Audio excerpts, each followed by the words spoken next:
What is the role of sourcing when it comes to sustainable manufacturing?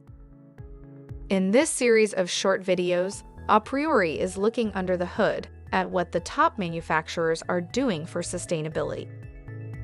Subscribe to A Priori's channel to make sure you get the next video in the series. What is the role of sourcing in sustainability? According to McKinsey, supply chains can account for 80% of a typical manufacturer's greenhouse gas emissions.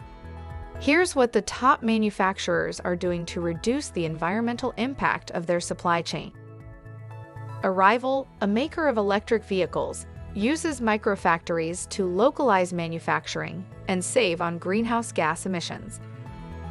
Collins Aerospace is working to source alternative thermoplastic to improve reusability and help reduce aircraft weight. And BMW is taking a secondary first approach to sourcing, with nearly 30% of their cars made from reused materials.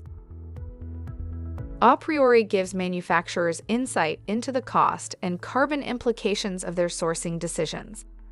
To learn more, visit apriori.com/sustainability. And don't forget to click on the link below to subscribe to get the next video in this series.